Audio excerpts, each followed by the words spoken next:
Of all the charts, Bob's favorite was the exponential asymptotic chart. He loved the shape of it, how it ramped up steeply before curving into a calm and peaceful plateau. To Bob, it represented serenity. It represented safety.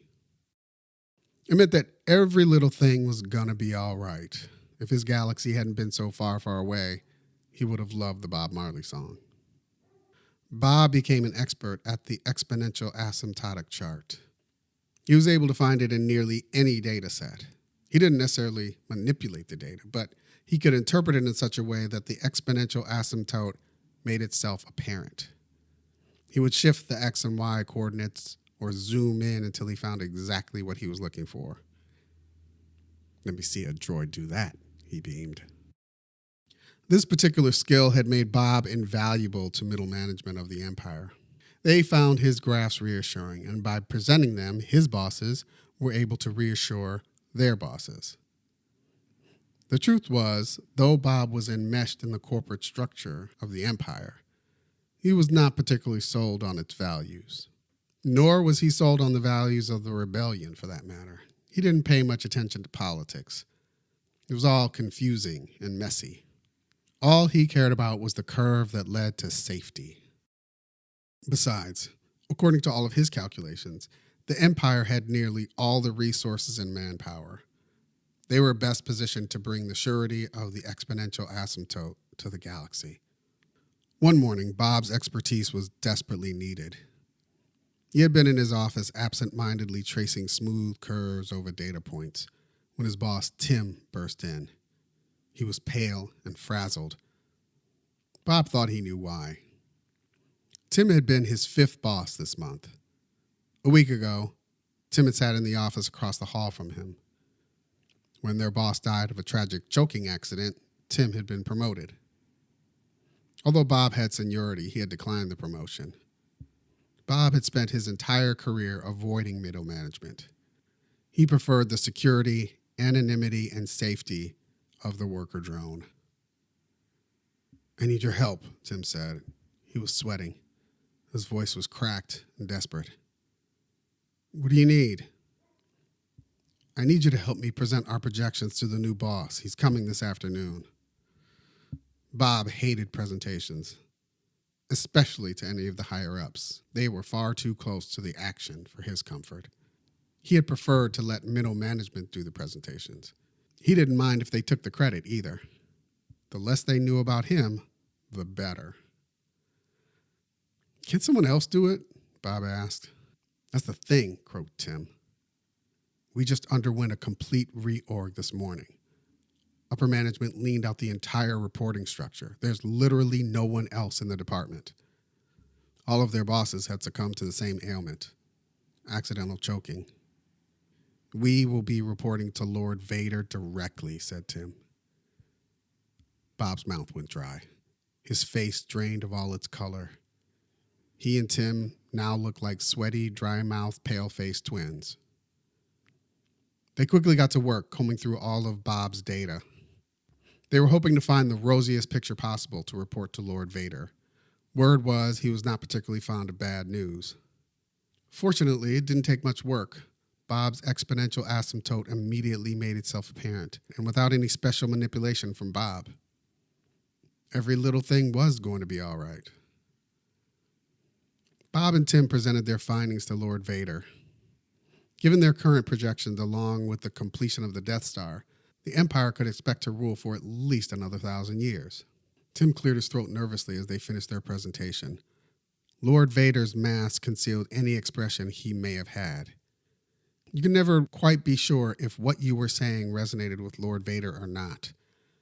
It occurred to Bob that perhaps the exact purpose of the expressionless mask was to keep everyone on edge.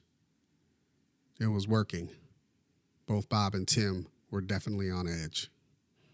After presenting their findings, there was an uncomfortably long pause. It was punctuated by Lord Vader's raspy, mechanical breaths. His back was turned to the data being projected on the wall. He seemed to be staring directly at Bob and Tim through his unblinking mask. Finally, Lord Vader stood. For your sakes, I hope this data is correct. I would hate to lean out the organization any further. His black cape whirled toward the door before disappearing into the brightly lit corridor. Was that a good meeting? Bob asked. From what I've heard, any meeting you survive with Lord Vader is a good meeting. Bob clicked off the projector droid floating above the Onyx conference table. They gathered their data pads and moved toward the door. Tim paused, grasping Bob's shoulder. That data was correct, wasn't it? Bob noticed that Tim's hand was shaking. Yes, it's correct, said Bob. Well, that is, unless there's some glaring fault in the architecture of the Death Star, like a pipe leading directly to the core reactor. They both laughed nervously. That Wednesday, Bob and Tim boarded an emergency transport, evacuating the exploding Death Star all around them. As they blasted through the hangar doors, they were just able to glimpse Lord Vader's ship in the distance, spinning off into oblivion. They both ducked down in their seats, pulling the brims of their Empire caps down to cover their eyes. We will continue with the story of Bob and Tim right after these messages.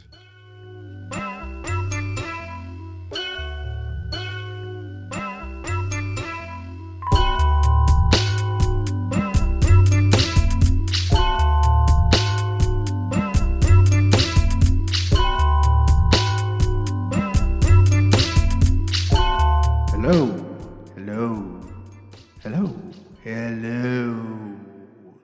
Hey, Franklin here. This message is going out especially for Generation X. I'm currently broadcasting on a special frequency that only people in our generation can hear. Here's the deal. The Franklin Chronicles was created specifically with us in mind. It's a bunch of stories that people from our generation can appreciate. Only we truly get all of the inside jokes. So since it's about us, I'm making this special commercial just for us. Why don't you go to franklinchronicles.com and become a member? Support something that is truly made for our generation and... Hey, Uncle Gene. Oh, hey, Kendra? What are you doing? Huh? I'm making a special commercial. Yeah, I know. I heard everything you said. No, you didn't. It's made at a special frequency that only... I know. You told everyone in Gen X to go to franklinchronicles.com to become a member. But you're Gen Z. You're not supposed to... Hey, Uncle Gene. Oh, hey, Zoe. I heard everything you said, too. Oh, God.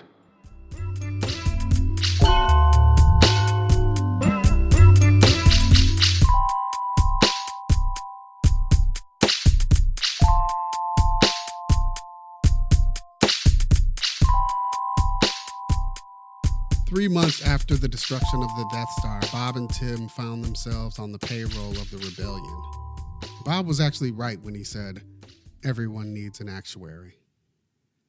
Although they had taken pay cuts, working for the rebellion had several significant health benefits. The first being deadlines were infinitely more flexible in that they did not result in death. Also, Lord Vader was nowhere in the org chart, which meant that they did not need to worry about his personal vendetta against them. Besides, it turned out the fortune of the rebellion had changed significantly after the destruction of the Death Star. Nobody had seen that coming, especially not Bob's projections. He had predicted the 1,000-year reign of the Empire. He had anticipated retiring with a nice, comfortable pension. They adjusted to the culture of the rebellion pretty quickly. It was more laid back, like a scrappy startup. The rebellion's organization was flat and circular, preferring groups to the complicated bureaucratic hierarchy of the Empire. Bob and Tim were partners. They reported directly to Luke Skywalker and Han Solo. They were sure, though, that neither Han nor Luke truly understood their projections. They would often catch Han in the halls trying to get him to review their data. He would glance at it, hurriedly saying, yeah, looks good, fellas. But if Han seemed dismissive, Luke was completely absent. No one ever saw him Word was he was off-world on Dagobah doing some kind of training. Bob and Tim assumed it was for management. The only one who seemed to take an interest in what they were doing was Princess Leia. "Let me see those projections," she had said. She puzzled over the data, asking a lot of questions. After they finished explaining their data, Leia sat with her hands steepled in front of her mouth. She let the uncomfortable silence hang in the air. She stared at them, unblinking. For some odd reason, she reminded them of Lord Vader. It set them on edge.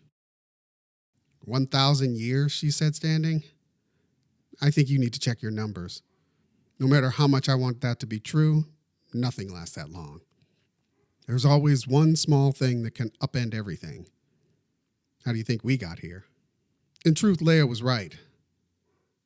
Bob and Tim had simply substituted the data for the Empire with that of the rebellion. What Leia had said about nothing being permanent had an especially profound effect on Bob. It unnerved him.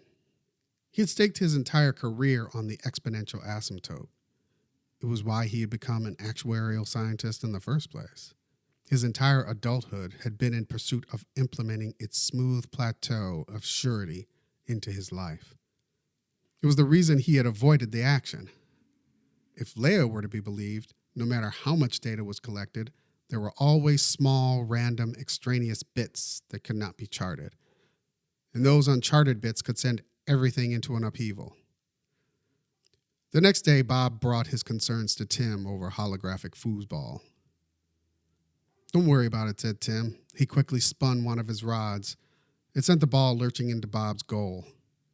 Bob was so distracted with his thoughts, he hadn't noticed he had been scored upon. "What are you going to do? Stop being an actuary? You're 50. Look, all we got to do is keep this good thing going for another 10 years, and then we can retire." "Yeah, you're right," Bob said, shaking himself. That afternoon, Princess Leia called an all-hands meeting. Her eyes were glassy. She announced that their division was being closed. The Empire had reasserted itself.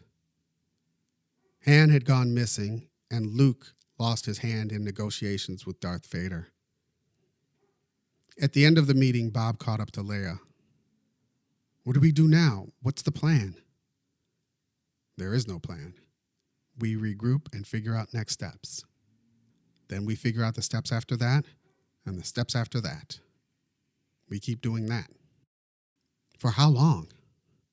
Leia shrugged. "But I think you and Tim have bigger problems. Word is Lord Vader is asking for you both by name." "Shit," said Bob. The end credits. Hey everybody, thanks for listening. I got a few things that I need to mention here. I have a piece of paper here to remind me of everything that I need to say. So thanks for listening to the second episode. Done. Check.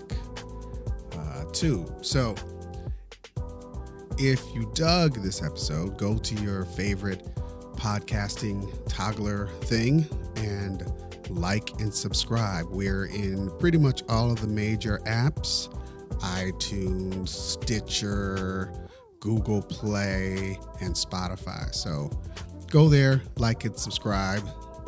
Also, if you're so moved, leave a comment and tell them how dope we are and how much you love the show. Number 3, want to give a shout out and thanks to my mother and father, Linda and Eugene Varnado, for supporting us at the director level. If you would like to support us at any level, go to franklinchronicles.com and become a member. There's a lot of really cool gifts that you can get. And if you happen to give at the director level, we'll shout out your name here at the credits. If you're able to give at the cast level, we'll actually write you in to an episode of the Franklin Chronicles. Boom. Number 4. The music that you heard in this episode was created by my son, Morgan Varnado. If you dug it, Follow him on SoundCloud. He is at MX Farnado. Is that it? Yep. All right. Love you. Bye.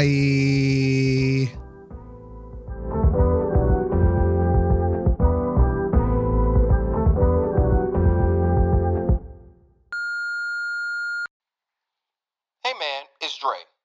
Thanks for letting me star in the first episode of the Franklin Chronicles.